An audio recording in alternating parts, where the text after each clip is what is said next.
بسم اللہ الرحمن الرحیم۔ السلام علیکم۔ میں گھر سے اپنے شوہر کو حلوہ بنا کر دیتی جو وہ بازار میں بیچ آتا، لیکن اتنے پیسے نہیں آتے تھے۔ لیکن کچھ دنوں سے گھنٹے میں ہی یہ سارا حلوہ بک جایا کرتا۔ مجھے سمجھ نہیں آ رہا تھا کہ ایسا کیوں ہو رہا تھا۔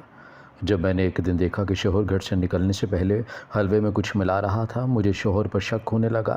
جب رات شوہر آیا تو میں نے جلدی سے چھپ کے شوہر کی جیب میں ہاتھ ڈالا اور ایک پڑیا نکلی۔ میں جلدی سے کچن میں گئی اور جیسے ہی اس پڑیا کو کھول کر دیکھا تو جان نکل گئی کہ اندر ایک میرا نام فوزیہ ہے، میرا تعلق بہاولپور سے ہے۔ میرے والد کا چائے کا چھوٹا سا کھوکھا ہے۔ میری والدہ ایک بیکری کے لیے چیزیں پیک کرتی ہیں۔ ہم 3 بہنیں ہیں، ایک بھائی ہے جو ہم تینوں بہنوں سے چھوٹا ہے۔ میں بہنوں میں تیسرے نمبر پر ہوں۔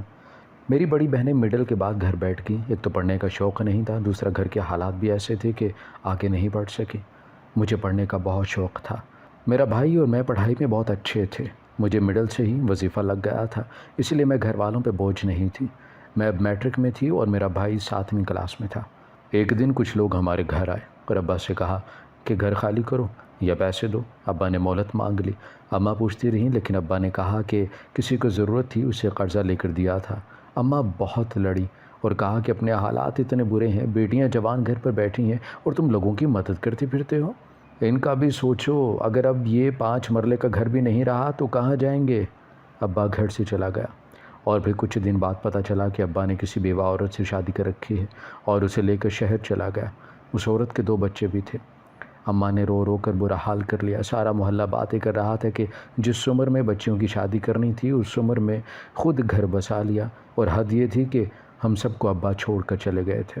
جن سے قرضہ لیا تھا وہ مطالبہ کر رہے تھے پیسوں کا، 4 لاکھ روپے تھے۔ اماں بہت پریشان تھی۔ سب رشتہ داروں سے قرضے کا پوچھا لیکن سب ہم جیسے ہی تھے، اور پھر ایک دن ہم سے وہ چھت بھی چھن گئی۔ ہمیں گھر خالی کرنا پڑا۔ ہم لوگ ماموں کے گھر گئے۔ مامی کے 4 بچے تھے۔ مامی کچھ دن تو ٹھیک رہیں، پھر سارا کام ہمارے ذمہ کر دیا۔ ہم ماں بیٹیاں ان کے گھر کے سارے کام کرتی، بچوں کو سنبھالتی، اور وہ سارا دن ڈش پہ انڈیا کے ڈرامے دیکھا کرتی۔ کھانا اماں بنایا کرتی۔ ایک دن میرے بھائی سے جگ ٹوٹ گیا تو پکڑ کے اسے پیٹ ڈالا۔ اماں بیچاری دیکھتی رہیں، کیا کہتی، آخر ان کے محتاج تھے ہم۔ کچھ عرصہ ایسے گزرا جب ایک دن مامی نے میری بڑی بہن کے لیے رشتہ لے آئی، اپنی کسی سہیلی کا بھائی۔ اماں بہت ممنون تھی کہ چلو اچھا ہے، فرض ادا ہوگا۔ ماموں نے اتوار کو انہیں گھر بلا لیا۔ اتوار والے دن لڑکا اور اس کی بہنیں آئیں، جن میں ایک مامی کی سہیلی تھی۔ لڑکا اچھی خاصی عمر کا تھا، 40 سال کا مرد لگ رہا تھا۔ ماموں نے پوچھ گچھ کی تو پتہ چلا کہ پہلے شادی کی تھی لیکن بیوی سے نہ بن سکی تو طلاق دے دی۔ ماں بیمار رہتی ہیں، ان کے لیے شادی کرنا چاہتا ہوں۔ بہنیں اپنے گھروں کی ہیں، میری ماں اکیلی ہوتی گھر پہ، مجھے ایسی لڑکی چاہیے جو میری ماں کی خدمت کرے، باقی میں اسے ہر سہولت دینے کے لیے تیار ہوں۔ اماں کو مامی نے یہ کہہ کر مطمئن کر لیا کہ اسی محلے میں رہے گی تمہاری بیٹی، جب چاہو مل سکو گی، اور پھر گھر میں اسی کا راج ہوگا۔ لڑکا اکلوتا ہے، سارا گھر اسی کا ہوگا۔ اماں مان گئی تھی۔ میری بہن آسیہ کا نکاح سادگی سے جمشید سے کر دیا گیا۔ آپا روتی رہیں کہ ابھی شادی نہیں کرنی، لیکن اماں نے سمجھایا کہ ہم تو خود دوسروں کے گھر پر پڑے ہیں، اچھا ہے تو اپنے گھر والی ہو جا۔ آپا کو رخصت کر دیا گیا۔ اماں اور ہم لوگ جب ان سے ملنے گئے نکاح کے دوسرے دن تو آپا اپنی ساس کو سنبھال رہی تھی، وہ فالج کی مریضہ تھی۔ اماں بہت پریشان ہوئی، لیکن کیا کر سکتے تھے۔ آپا سارا دن ان کی خدمت کرتی، وہ پھر بھی شام کو اپنے بیٹے سے کچھ ایسا کہتی کہ جمشید کو لگتا کہ اس کی بیوی اس کی ماں کو جان بوجھ کے تکلیف دیتی ہے۔ ایک دن آپا کو تھپڑ مارا، وہ روتی ہوئی گھر آ گئی۔ اماں نے کہا کہ چلو میں پوچھتی ہوں چل کے، سارا دن میری بیٹی تمہاری ماں کی نوکروں کی طرح خدمت کرے اور تم گھر آ کے اسے پیٹنے لگتے ہو۔ لیکن مامی نے جانے نہیں دیا اور کہا کہ ان میاں بیوی کا مسئلہ ہے، انہیں حل کرنے دو، اور آپا کو واپس بھیج دیا اور کہا کہ آئندہ لڑ کر ادھر نہیں آنا۔ آپا بیچاری روتی رہی، واپس چلی گئی، لیکن جمشید کا رویہ ویسا ہی تھا، بلکہ وہ تو میری بہن پر ہنسا کہ بڑا گئی تھی شکایتیں لگانے، ایک دن نہ تمہارے گھر والے رکھ سکے تمہیں۔ ماموں سے اماں نے بات کی تو کہنے لگی کہ بچی ہے، آہستہ آہستہ سمجھ جائے گی، اسے سر پر نہ چڑھاؤ، جب ایسے لڑ کر آئے تو ڈانٹا کرو، اگر تم اس طرح اس کی طرفداری کرو گی تو وہ تو روزانہ لڑ کر یہیں پڑی رہے گی۔ اماں کمرے میں آئی تو بہت پریشان تھی، کہنے لگی کہ جن بیٹیوں کے باپ دوسری بیوی کے لیے چھوڑ جائیں ان کی قسمت ایسی ہی ہوتی ہے، صبر شکر سے دن گزارو، اللہ مالک ہے۔ ایک دن ماموں کے بڑے بیٹے نے، جو کہ میرے بھائی کا ہم عمر تھا، میرے بھائی کو مارا۔ جب لڑتے لڑتے دونوں گھر آئے تو مامی نے رو رو کر گھر پر سر اٹھا لیا، کہنے لگی کہ گھر میں سانپ پال رہی ہوں۔ ماموں سے کہا کہ تمہاری بہن کے بچوں کو اس لیے نہیں رکھا کہ میرے بچے ان سے مار کھاتے رہیں۔ ماموں کا بیٹا جس کا نام وسیم تھا رو رو کر باپ کو شکایتیں لگا رہا تھا، اور پھر ماں نے اس دن بھائی کو بہت مارا۔ ہم بہنیں چھڑواتی رہیں لیکن ہماری ایک نہیں سنی۔ میرا بھائی 2 دن بخار میں پڑا رہا لیکن کسی نے اسے دوائی کا نہ پوچھا۔ اماں رو رو کر اپنے دوپٹے بھگوتی رہیں لیکن غصے میں نہ کسی سے کہا کہ بچے کو ڈاکٹر کے لے جاؤ۔ میں ماموں کے پاس گئی، انہیں کہا کہ علی کو بخار ہے، اسے ڈاکٹر کے لے جائیں یا کچھ پیسے دے دیں۔ کہنے لگے کہ شام کو میں لے جاؤں گا، لیکن رات 11 بجے گھر واپس آئے، تب تک علی کا بخار بڑھ چکا تھا۔ کہنے لگے کہ ٹھنڈے پانی کی پٹیاں کرو، صبح لے چلیں گے۔ ساری رات ہم بہنیں اور اماں علی کے سرہانے بیٹھی رہیں۔ صبح ہوئی تو ماموں تسلی سے اٹھے، ناشتہ کیا اور پھر میری یاد دلانے پر کہنے لگے چلو بلا لو، لے کے چلتا ہوں۔ میں اسی وقت علی کو لینے گئی اور اماں کو ساتھ بھیجا۔ ڈاکٹر نے دوائی لکھ کر دی۔ واپسی پہ اماں نے کہا کہ دوائی تو لے چلیں۔ کہنے لگے کہ میں لے آؤں گا، فی الحال پیسے کم ہیں۔ اماں گھر آئیں تو علی کا وہی حال تھا۔ ماموں رات کو آئے اور کہا کہ دوائی لانا بھول گیا۔ اسی رات علی کی طبیعت بہت بگڑ گئی، وہ بے ہوش ہو گیا۔ پھر لے کر ہاسپٹل بھاگے، ڈاکٹر نے ایمرجنسی میں داخل کر لیا۔ اماں رو رو کر ہلکان تھی۔ 2 دن علی ہاسپٹل رہا۔ ماموں کبھی ہاسپٹل جاتے اور کبھی گھر آتے تو مامی سو باتیں سناتی کہ اتنا خرچہ ہو گیا، علی کو گھر لے آئے تھے، بہت کمزور ہو گیا تھا، کوئی بھی چیز کھاتا پیتا تو ہضم نہیں ہوتی اس کو۔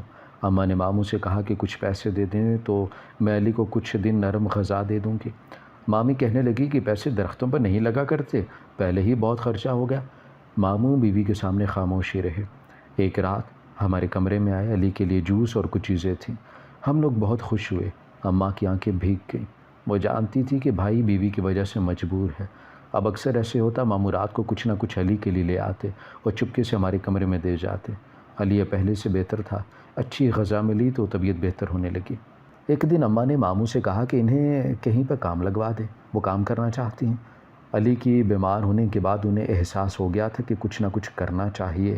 ماموں کہنے لگے کہ لوگ کیا کہیں گے کہ بہن کو کھلا نہیں سکا، لیکن اماں نے اصرار کیا انہیں کام کرنا ہے، سارا دن گھر پر پڑی رہتی ہیں، اسی طرح تو بیمار ہو جائیں گے، انہیں کام کی عادت ہے۔ اور پھر اماں کو ماموں اپنے ساتھ لے گئے۔ وہ جس فیکٹری میں کام کرتے تھے وہاں پر عورتیں بھی تھیں جو پیکنگ کا کام کرتی تھیں۔ اماں اب روز وہاں جانے لگی۔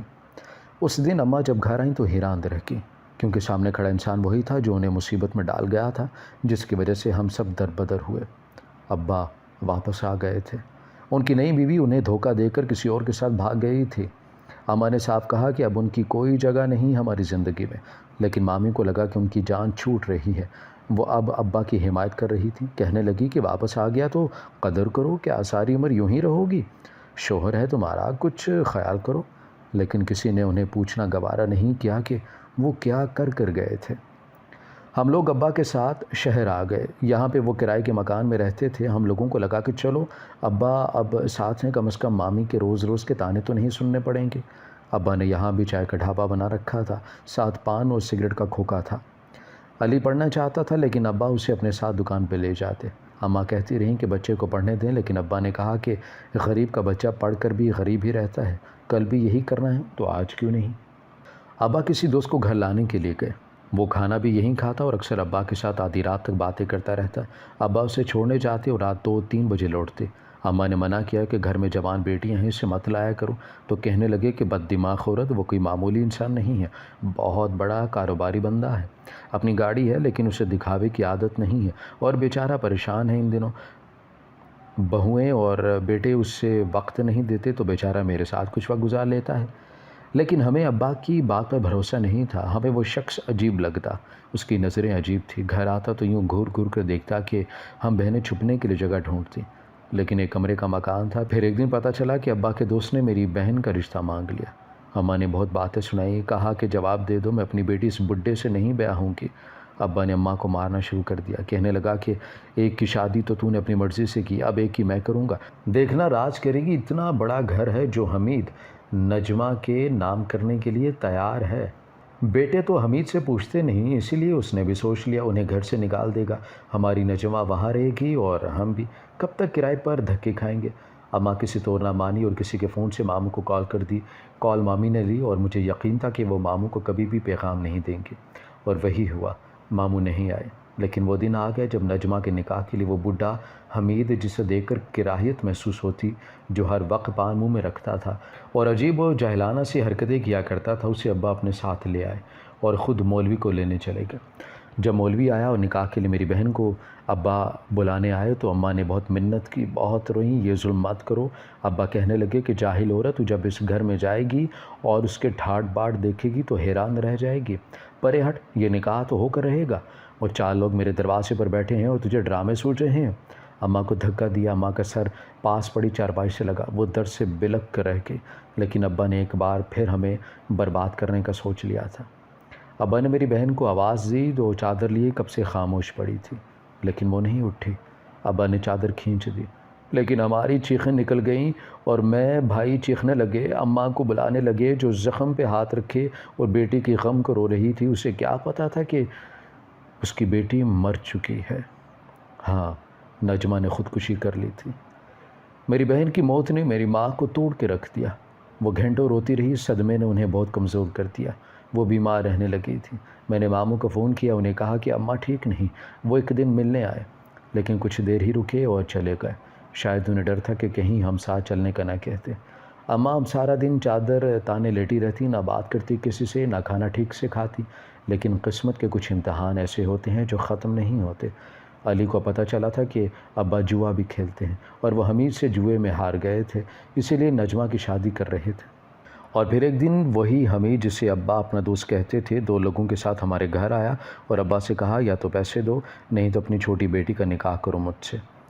اماں جو کئی دن سے خاموش تھی، اس دن بہت بولیں، کہا کہ ہمارا اس شخص سے یا اس کے نقصان سے کوئی لینا دینا نہیں، تم اسے لے جاؤ، اپنا کام کرواؤ یا جو کرنا ہے کرو، لیکن اس کے نقصان پورا کرنے کے لیے میں اپنے بچے قربان نہیں کروں گی۔ ابا نے اتنے لوگوں کے سامنے اپنی بے عزتی محسوس کی، اماں کو کمرے میں لے گیا اور بہت مارا۔ میں اور علی دروازہ پیٹتے رہے، لیکن دروازہ نہیں کھلا۔ جب اماں مار کھا کر بے ہوش ہو گئیں تب ابا کی غیرت کو سکون ملا۔ اماں کی طبیعت بہت خراب تھی، وہ بار بار بے ہوش ہو جاتی۔ میں اور میرا بھائی بہت پریشان تھے، لیکن ابا کو سکون نہیں تھا۔ پھر سے حمید کے لیے اماں سے کہہ رہے تھے کہ یا تو فوزیہ کا نکاح کرو یا پھر تم مجھے کہیں سے بھی 5 لاکھ لا دو، میں اس کے منہ پر مار دوں گا۔ اماں نے کہا کہ وہ کہاں سے لائے 5 لاکھ؟ تو ابا نے کہا کہ پھر ایک ہی حل ہے، فوزیہ کا نکاح نہیں تو حمید مجھے مروا دے گا۔ اس کے ہاتھ بہت لمبے ہیں، قانون اس کے ہاتھ میں ہے، میں یہاں سے بھاگ بھی نہیں سکتا۔ اور پھر ابا نے کہا کہ کل شام کو نکاح ہوگا، اب اگر کوئی گڑبڑ کی تو میں بہت بری طرح پیش آؤں گا۔ اماں کی طبیعت پہلے ہی خراب تھی، یہ سب سن کے ان کے دل کو کچھ ہو گیا اور رات کو ان کی طبیعت مزید بگڑ گئی۔ انہوں نے مجھے کہا کہ تو علی کو ساتھ لے اور یہاں سے نکل جا۔ میں روتی رہی کہ اماں تجھے کیسے چھوڑ دوں، لیکن اماں نے اپنی قسم دی اور کہا کہ آج رات ہے تیرے پاس، بچا لے خود کو، میرے پاس زیادہ وقت نہیں ہے۔ علی کو بلوایا اور کہا کہ بہن کو لے کے چلا جا، اس درندے کے پاس مت رکنا۔ اور پھر اماں کو آخری ہچکی آئی اور میری ماں اس دنیا کے عذاب سے نجات پا گئی اور ہمیں زندگی کی ٹھوکریں کھانے کے لیے چھوڑ گئی۔ اماں کی موت کی وجہ سے جو مصیبت آنی تھی وہ کچھ دن ٹل گئی۔ 1 ہفتہ ہو گیا تھا اماں کو اس گھر سے گئے۔ ماموں آئے لیکن ہمیں نہ کہا کہ ساتھ چلو۔ علی نے انہیں بتایا بھی سب کچھ، کہنے لگی کہ اتنا بڑا حادثہ ہو گیا، اب تمہارا باپ سمجھ جائے گا۔ لیکن انہیں نہیں پتہ تھا کہ جو سمجھنا چاہے وہی سمجھتے ہیں۔ ابا کا ارادہ نہیں تھا سمجھنے کا، انہیں صرف قرض کی فکر تھی۔ مجھے کبھی کبھی لگتا تھا کہ ہم ان کی اولاد ہی نہیں ہیں، ایک باپ کیسے اتنا شفاق ہو سکتا ہے۔ ابا کچھ کپڑے اور چیزیں میرے پاس لائے اور کہا کہ دیکھ تیری قسمت کتنے مہنگے کپڑے اور زیور ہیں، آج ہی خریدے ہیں حمید نے تیرے لیے۔ میں نے دکھ اور افسوس سے ابا کی طرف دیکھا، کاش یہ شخص میرا باپ نہ ہوتا۔ شام کو میرا نکاح تھا حمید کے ساتھ، مجھے اور علی کو یہاں سے کسی صورت نکلنا تھا، لیکن ابا گھر پر تھے۔ علی نے مجھے کہا کہ آپا نکلو تم۔ میں آیا، میں نے دیکھا کہ وہ کمرے کی کنڈی باہر سے لگا رہا تھا، اس نے باہر سے تالا لگا دیا اور لوگ گھر سے نکل آئے۔ ہم جانتے تھے کہ ماموں کے گھر ابا پہنچ جاتا، اس لیے ہم لوگ وہاں نہیں گئے۔ ہم لوگوں نے شہر چھوڑ دیا اور لاہور آ گئے۔ کچھ سمجھ نہیں آ رہی تھی کہ کیا کریں، کہاں جائیں۔ تب علی نے کہا کہ آپا ایک بار اماں نے لاہور میں اپنی کسی چچی کا ذکر کیا تھا، لیکن ڈھونڈے کیسے؟ مجھے بھی یاد تھا کہ اماں بہت محبت سے انہیں یاد کیا کرتی تھی، لیکن سمجھ نہیں آ رہی تھی ان تک کیسے پہنچے۔ علی نے ماموں کو ایک پی سی او سے کال کی اور ان سے پوچھا، وہ حیران ہوئے کہ ہم لوگ لاہور کیسے پہنچے۔ علی نے اماں نے جو کہا اور بعد میں جو ہوا سب بتا دیا اور انہیں قسم دی کہ ابا آئیں تو ہمارا مت بتائیے گا۔ ہم لوگ جب پہنچے تو رات ہو چکی تھی۔ دروازے پر دستک دی تو ایک لڑکی آئی، ہم نے چچی نسیم کا نام لیا تو دروازہ کھول دیا اور اندر آنے کا راستہ دیا۔ یہ ایک چھوٹا سا لیکن اچھی حالت کا گھر تھا۔ چچی نماز پڑھ رہی تھی۔ جب آئیں تو بہت محبت سے ملی۔ اماں کا سن کر رونے لگی۔ اپنی بہو کو آواز دی کہ کھانا لے کر آؤ، میں اور علی 2 دن سے بھوکے تھے۔ بہت دنوں بعد اچھا کھانا سکون سے کھایا، پھر چچی کو سب کچھ بتا دیا۔ وہ بہت دکھی ہوئیں۔ تبھی بائک کی آواز آئی۔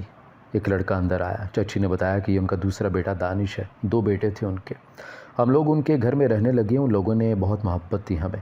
چچی ہمارا بہت خیال رکھتی۔ علی ان کے بڑے بیٹے کے ساتھ دکان پہ جانے لگا، جس کی دودھ دہی کی دکان تھی۔ دوسرا بیٹا بھی ناشتے کی ریڑھی لگاتا تھا۔ وقت گزر رہا تھا اور میں اکثر ہی اماں اور اپنی بہنوں کو یاد کر کے رویا کرتی۔